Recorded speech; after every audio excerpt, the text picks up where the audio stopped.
OK, la question sur toutes les lèvres en ce moment, c'est comment tirer son épingle du jeu durant la crise du COVID-19 dans l'immobilier.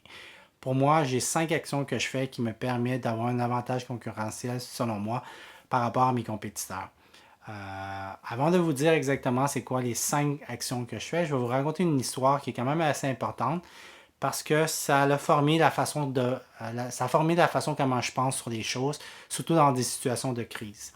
Euh, L'histoire va comme de suit. C'est l'histoire de deux gars qui se promènent dans la savane à nu-pieds, puis là, tout d'un coup, ils arrivent devant un lion. Il y en a un qui a tellement peur qu'il fige puis il bouge pas. Le deuxième, lui, commence à sortir ses running shoes puis il se les met dans les pieds. Le premier la regarde, il dit Hey, tu sais-tu qu'un lion, ça court beaucoup plus vite que toi? Le deuxième la regarde et dit Ouais, je le sais ça, mais avec mes running shoes, je risque de courir plus vite que toi. Fait que la morale de l'histoire, mais comment moi je l'ai compris, c'est que si tu es capable d'être juste légèrement en avance sur tout le monde, tu peux t'en sortir gagnant. Tu n'as pas besoin d'être le premier, tu n'as pas besoin d'être le meilleur acheteur, le meilleur vendeur, mais si tu te démarques du lot assez, tu vas pouvoir atteindre tes objectifs. Fait que toute ma vie, j'ai jamais visé la place numéro un parce que juste être meilleur que la moyenne, c'était suffisant pour atteindre tous les objectifs que j'avais besoin. Fait que qu'est-ce que je fais pour mes 5 étapes, les 5 actions que je fais? La première, c'est que je prends toujours le pouls du marché. C'est très important de prendre le pouls du marché parce que si tu as la bonne information de départ, tu risques d'avoir les bonnes hypothèses et avoir les bonnes options, puis prendre les bonnes décisions pour toi. Fait que le problème de nos jours, c'est que même avec l'Internet, on a une surabondance d'informations. Puis il y en a parmi deux autres, c'est des nouvelles sensationnalistes ou des mauvaises nouvelles ou des fausses nouvelles. Puis juste seulement un pourcentage de ça, tu vas trouver des vraies nouvelles. Fait que c'est important de connaître c'est quoi les vraies nouvelles parce que c'est là qu'il va venir euh, les données qui vont venir pour t'aider à prendre une bonne décision. Mais les fausses nouvelles sont quand même très importantes parce que ça te donne le pouls où la moyenne du monde va se situer. Parce que la réalité, c'est que l'être humain est de nature paresseuse. On n'aime pas investir beaucoup de temps ou d'efforts pour avoir un maximum de résultat. Fait que je le vois. Quand quelqu'un m'appelle puis je sais qu'il n'a pas lu beaucoup d'articles, ça se voit dans les types de questions qu'il pose. Ça se voit dans la peur qu'il a. Fait que c'est important de prendre le pouls autant des mauvaises nouvelles que des bonnes nouvelles parce que ça nous donne deux vecteurs sur le marché qui nous permet de mieux s'orienter dans l'immobilier. Le point numéro 2, c'est avoir une éducation, une expérience continue sur tout ce qui est connexe à ce qu'on veut faire. Dans notre cas ici, c'est l'immobilier. Fait que moi, je prends encore des cours sur la finance, je prends des cours sur le marketing, je prends des cours sur toutes sortes de domaines qui sont reliés à l'immobilier. Autant des cours sur comment construire ci, comment construire ça, parce que c'est tout relié à l'immobilier. Fait que plus tes connaissances sont grandes, plus que tu as des meilleures visions, des meilleures perspectives sur beaucoup d'éléments.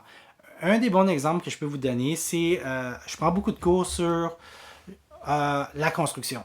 Pourquoi? C'est parce que quand on arrive dans un offre multiple, puis on sait que la propriété a tel ou tel ou tel problème, ben, l'erreur souvent que le monde fait, c'est que quand il ne connaît pas bien le problème, par exemple, il ne connaît pas le problème de fondation, il va surestimer le coût de la fondation, il va surestimer le coût du toit parce qu'ils ont tellement peur pour ne pas manquer leur shot, pour ne pas se casser la gueule, ben, ils vont dire que le toit va coûter 20 000. Mais en réalité, si tu connais tes choses, puis tu sais que tu pourrais avoir un bon toit pour ce type de propriété-là entre 10 et 12 000, ben, si tu fais une offre 20 000 moins cher parce que tu penses que le toit coûte 20 000, ben, c'est sûr que ton offre ne sera pas compétitive. Fait que tu risques de ne pas l'avoir. Fait que continue à te former pour avoir le plus d'informations possible parce que quand tu vas arriver dans une offre, il n'y a pas juste faire l'offre qui est important, c'est comprendre les coûts, comprendre les revenus, comprendre les rénovations, comprendre les conditions dans son ensemble, puis comment de passer du point A au point B. Fait que ça, c'est le point numéro 2 qui est très important.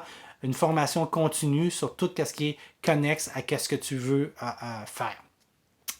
Le point numéro 3, c'est garder la tête calme. Ben, c'est pas garder la tête calme, mais c'est garder tes objectifs toujours dans la mire. Fait que souvent, qu'est-ce qui arrive dans un élément de crise comme le COVID-19, c'est que le monde a tellement peur qui oublient leurs objectifs de moyen et long terme, puis là, ils pensent juste à du court terme parce qu'ils veulent juste survivre. Je comprends parmi certains des investisseurs, acheteurs, vendeurs, vous êtes dans une situation de survie. Malheureusement pour vous, vous n'avez pas grand-chose de faire à part de survivre. Mais pour les autres, moi, mon marché que j'adore le plus, c'est le marché des Plex. Puis la plupart des investisseurs ou acheteurs de Plex sont un petit peu plus aisés et ils ont un peu plus d'options à faire. Fait que c'est important que dans une situation de crise, c'est de voir votre horizon à long terme. Parce que la crise va durer peut-être 1, 2, 3 ans selon le cas. Ça va être beaucoup plus difficile, oui, je suis convaincu, mais une propriété qu'on investit, on l'investit pour 20, 25, 30 ans. Fait que ça va peut-être, dans le pire des cas, 10%, 15% de l'horizon de placement pour cette propriété-là. Fait que on ne peut pas prendre une décision sur 3 ans quand vous avez une durée de vie du produit de 20 à 30 ans. Fait que faut regarder l'objectif et se réajuster en conséquence. Fait que ça nous rappelle au 4e point, c'est réajuster son tir. Fait que là, on a pris l'information sur le marché, on a continué de faire de la formation, on n'a pas quitté des yeux notre objectif à long terme. Là, on doit s'ajuster en connaissance de cause de qu'est-ce qui arrive dans le marché, qu'est-ce qui arrive avec le COVID-19. On doit s'assurer de bien réajuster pour bien s'en sortir. Fait que c'est très important de jamais avoir une stratégie fixe qui ne bouge pas, peu importe. C'est important d'avoir de la flexibilité dans nos stratégies, avoir des options de sortie, des options B, option C, option D, peu importe, c'est très important. Moi, j'en ai toujours 3-4 options, fait que aussitôt le marché bouge, ben, ça va tomber dans une de mes options, puis je vais pouvoir prendre une décision sur le coup. J'aurai pas besoin de faire de calcul, j'aurai besoin de rien faire, parce que j'ai déjà prévu ces types de scénarios-là. Fait que, comme je l'ai dit, première étape, c'est prendre le pouls du marché. Deuxième étape, deuxième action, c'est continuer de faire de la formation. Troisième étape, c'est de jamais perdre l'objectif à moyen et long terme. Quatrième étape, c'est se réajuster. Puis la cinquième, qui est beaucoup plus abstrait, c'est ne jamais s'asseoir sur ses lauriers. La réalité, c'est qu'il ne faut jamais prendre pour acquis que tu connais tout, puis que ta réponse est une réponse absolue, que tu as la réponse ultime. Mais la réalité, c'est que ça prend beaucoup de connaissances pour réaliser que tu ne connais pas grand-chose. Fait que moi, j'ai réalisé avec le fil des temps, c'est que mon objectif évolue avec ma connaissance. Fait qu'aujourd'hui, je pense que c'est ça le meilleur pour moi, mais quand je vais prendre un cours B, C, D, E, F, je vais réaliser que la nouvelle option qui est optimale pour moi, c'est peut-être par là ou par là. Fait que c'est important de jamais s'asseoir sur les lauriers puis de continuer à s'améliorer pour toujours avoir une longueur d'avance. Fait que si vous faites ces 5 étapes-là de façon systématique, vous risquez de toujours être plus près que la plupart de vos compétiteurs. Dans l'exemple que je vous ai donné dans le début, c'est que vous allez toujours avoir des running shoes dans vos pieds pour partir au bon moment. Tandis que les autres sont toujours au ralenti. Puis vous allez voir, c'est la réalité. Regardez alentour de vous, regardez combien de personnes qui sont vraiment motivées à réussir en immobilier et qui se donnent des outils puis le temps nécessaire pour le faire. Il n'y en a pas beaucoup. Fait que si vous faites ces 5 étapes-là, je vous garantis, vous allez s'en sortir, vous allez avoir des beaux parcs immobiliers quand vous êtes à la retraite, etc. Mais faites-le de façon intelligente. Fait que si vous avez aimé mon vidéo, gênez-vous pas de me donner un petit pouce dans les airs pour m'aider.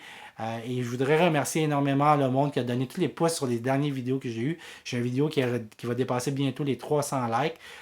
Pour moi, c'est beaucoup et je vous remercie énormément. Alors, je vous souhaite une bonne continuité dans vos projets et n'oubliez pas, soyez prêts. C'est la seule façon d'avoir un avantage concurrentiel sur les autres. Bonne journée.